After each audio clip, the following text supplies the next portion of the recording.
ఓం నమ శివాయ నమ. ఓం శ్రీ మాత్రే నమ. ఓం పరబ్రహ్మ పరమాత్మ నమ. జగత్తుతే సితే ఫలయ బ్రహ్మ హరిహరాయ త్రిగుణాత్మే సర్వకౌతికామి దర్శ దత్తాత్రేయ సంతిని సిద్ధి కురు కురు కురు కురు స్వ కుర్రో కుర్రు కొండదేవత అంబ పలుకు జగతంబ పలుకు సమ్మక్క పలుకు సారలమ్మ పలుకు వనదేవత పలుకు జాయ్ కొండదేవత. ప్రజలందరికీ నమస్కారము.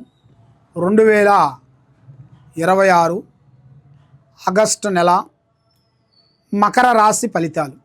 ఈ మకర రాశిలో ఉండవలసిన వాళ్ళందరికీ అదృష్టము, జీవితము, లలాటకము, యోగము, నక్షత్ర బలము, స్థాన బలము, పూజ బలము. మరి ఏ కార్యక్రమైనా కానీ ఏ పనైనా కానీ వీళ్ళు ఎంతో కష్టపడుకుంటూ కుటుంబ బాధ్యతలని ఈపి మీద వేసుకొని కుటుంబ పనుల గురించి ఎన్నో విధానాలుగా పోరాడుతూ ఉంటారు.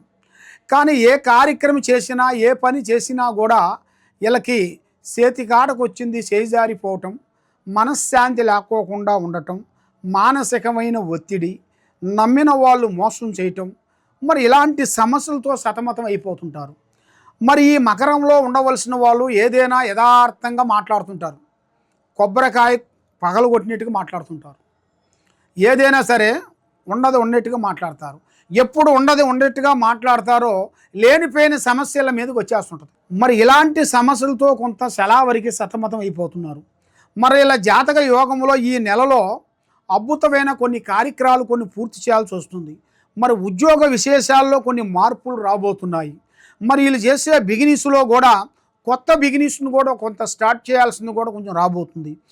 చేసే బిగినెస్లో ఎన్నో రోజుల నుంచి చేస్తున్న బిగినెస్లో కూడా దాంట్లో మార్పు చేసి కొత్త బిగినెస్లు కొన్ని పూర్తి చేయాలి. మరి ఇలా జాతక యోగంలో చూసుకుంటే మెయిన్గా దైవ అనుగ్రహాన్ని ఎక్కువగా పూజాబలం చేయాలి. దైవ అనుగ్రహాన్ని పొందాలి అంటే ఎక్కువగా మహావిష్ణువుని పూజించాలి. మహావిష్ణుని వీళ్ళు పూజించినట్టుకైతే వీళ్ళ మీద ఉండాల్సిన అష్టకష్ట దరిద్ర దోష నివారణ అనేది పటాపంచలైపోతాయి. కాబట్టి వీళ్ళు ఏ విషయమైనా కానీ ఏ దర్శనాలకైనా కానీ ఏ పూజలకైనా కానీ ఓపెన్గా ఉంటారు, అందరితో చెబుతుంటారు, అందరితో తిరుగుతుంటారు, అందరు కలిసిమెలిసి ఉంటుంటారు. దానివల్ల వీళ్ళకి లేనిపోయిన సమస్యలు వీళ్ళ మీద వస్తుంటాయి, చేయలేని పనులు వస్తుంటాయి. ఏ పని చేయకపోయినా కూడా నువ్వే చేసావని అంటుంటారు. మరి ఏమి తినకపోయినా తిన్నావు అంటుంటారు, ఏమి తీయకపోయినా నువ్వే తీసేమని లేనిపోయిన అపర నిందలు వస్తుంటాయి. స్త్రీ నుంచి కొన్ని సమస్యలు కొన్ని రాబోతున్నాయి, భూమి సమస్యలు కొన్ని ఎక్కువగా రాబోతున్నాయి. మరి రియల్ ఎస్టేట్ సంబంధించినవి కానీ కోర్టు సంబంధంలో సంబంధించినవి ఈ కోర్టు నుంచి కొన్ని లేనిపోయిన మీ మీద కొన్ని అఘాయిత్యమైన సమస్యలు కొంచెం రాబోతున్నాయి. ఇలాంటి సమస్యలు ఉన్నప్పుడు మీ మీద ఉండాల్సిన ఈ 3 గ్రహాలు ఘోషిస్తున్నాయి. ఈ 3 గ్రహాలు ఘోషించిన దాని వలన మీకు చేతికాడికి వచ్చింది నోటికి అందుకోకుండా పోతుంది. మరి మీ మీద ఉండాల్సిన దరిద్ర గ్రహాలు మిమ్మల్ని ఏ పని చేయనీయకోకుండా ఆపుతుంటాయి. ఒక మంచి కార్యక్రమానికి వెళ్ళారనుకోండి, అక్కడ లేనిపోయిన సమస్య వచ్చేస్తుంది. ఒకరికి సాయం చేశారనుకోండి, ఆ సాయం వాళ్ళు ఏమనుకుంటారంటే మీరు అభిమానంతో సాయం చేస్తారు.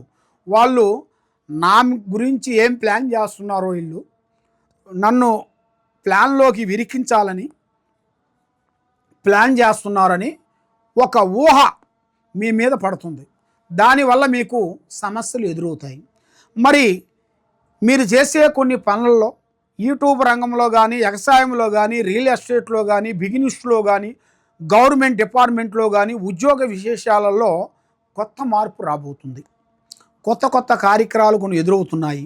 మరి ఈ నెలలో మీకు 18వ తారీఖు నుంచి మంచి అదృష్ట గడియలు రాబోతున్నాయి. పెద్ద కార్యక్రమాలు, మరి ఎన్నో రోజుల్లో చేయని కొన్ని పనులు ఇప్పుడు మీకు టక కావాల్సినవి కూడా అయిపోతాయి.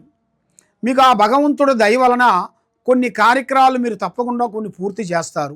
మరి కుటుంబ సమస్యలతో మీరు ఎన్నో రోజుల నుంచి బాధపడుతూ అన్నదమ్ముల్లో నుంచి కానీ అక్కచెల్లెల నుంచి కానీ బాధపడుతున్న వాళ్ళు కూడా ఈ 18వ తారీఖు నుంచి మీకు కొన్ని మంచి శుభవార్తలు వింటారు. మళ్ళా ఐకమత్యంగా మళ్ళీ మీరు ఎన్నో రోజుల నుంచి ఇడిపోయిన కుటుంబాలు మళ్ళా కలవాల్సిన యోగం కూడా రాబోతుంది. మరి భార్యాభర్తల మధ్యలో కూడా కొంత సమస్యలతోని లేనిపోయిన ఈగోతోని నేనే గొప్ప అనుకొని వాళ్ళు ఒక్క మాటతోని సమస్యలు తెచ్చుకొని ఆ సమస్యల వల్ల ఇడిపోతుంటారు.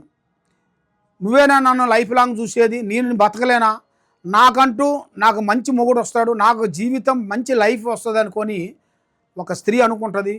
పురుషుడు కూడా నువ్వు ఒక్కదానమే ఉండవా, కోట్ల మంది ఉన్నారు నాకు, నేను అంటే ఎంతోమంది వస్తారు అన్నట్టుగా ఈయన కూడా ఆ విధంగా ఆలోచించి కొంత మూర్ఖంగా ఆలోచించేసి మంచిదాన్ని పోగొట్టుకొని చెడుదాని గురించి ఎదురవుతుంటారు.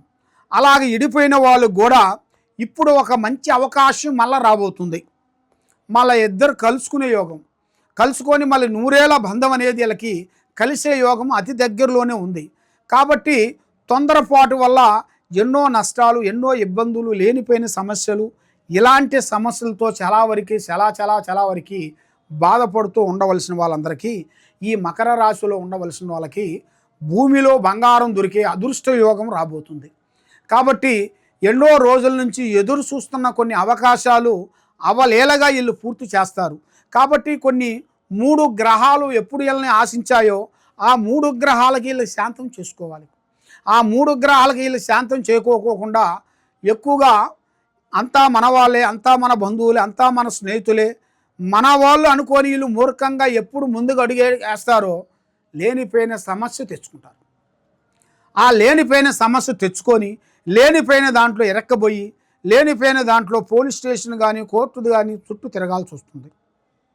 దానివల్ల ఇలా కెరీర్ని పోగొట్టుకొని ఇలా మంచి లైఫ్ని పోగొట్టుకొని ఒక చిన్న మాట వల్ల లేనిపోయిన దాంట్లో పడిపోయి మనశ్శాంతి లేకోకుండా భార్యాభర్తల మధ్యలో గొడవలు, చికాకులు, కిటకిట అనే సమస్యలతో బాధపడుతూ లేనిపోయిన సమస్యలతో బాధపడుతూ ఉంటారు. మరి ఇలాంటి సమస్యలతో బాధపడే వాళ్ళకి ఒక మంచి అవకాశము అతి దగ్గరలోనే కొన్ని కనబడుతుంది. కాబట్టి వీళ్ళు పూజించాల్సింది మెయిన్గా దైవ అనుగ్రహాన్ని పొందాలి. దైవ అనుగ్రహాన్ని పొందాలంటే శివయ్యని పూజించాలి. ఆ శివయ్యని మనస్ఫూర్తిగా వీళ్ళు పూజా బలం చేసి ఆ శివయ్యకి తప్పకుండా 9 వారాల పాటు పూజా బలం చేసి దానికి కొన్ని బంధనలు ఉంటాయన్నమాట. ఆ బంధనలు కొన్ని చేసుకొని దాంతోపాటు వాళ్ళకి ఆయుష్ ఎక్కువగా ఉండాలి అంటే మృత్యుంజయ మంత్రంతో పూజా బలం చేస్తుంటారు. ఆ మృత్యుంజయ హోమాన్ని అనేది చేయాలి. ఆ మృత్యుంజయ హోమాన్ని వీళ్ళు చేసుకున్నట్టుకైతే ఆ గండంలో నుంచి వీళ్ళు బయటపడతారు. మరి దానికి ఎలా చేయాలి ఏమిటా అనేది మీరు తెలుసుకోవాలంటే మమ్మల్ని ఒక్కసారి మీరు సంప్రదించండి. ఏ పని చేసినా ఎక్కడ పోయినా పెద్దవాళ్ళని గౌరవించండి, వాళ్ళ ఆశీర్వాదం తీసుకోండి. అమ్మా నాన్నని వాళ్ళ ఆశీర్వాదం తీసుకోండి. వాళ్ళు ఏ విధంగా చెప్తారో ఆ విధంగా మీరు నడిస్తే మీరు జీవితంలో గొప్పవాళ్ళు అవుతారు. వాళ్ళని మీరు చూడకోకుండా అనాథ హాస్టల్లో మీరు వేసేసారనుకోండి, మీరు జీవితాంతములు అనేది వాళ్ళ శోకం అనేది మీకు తగులుతుంది. దానివల్ల మీరు చాలా వరకు ఇబ్బంది పాలవుతారు. కాబట్టి మీరు కొన్ని జాగ్రత్తలు మీరు పాటించుకుంటే మీ జీవితానికి, మీ కుటుంబానికి మంచి జరుగుతుంది. ఓం నమః శివాయ.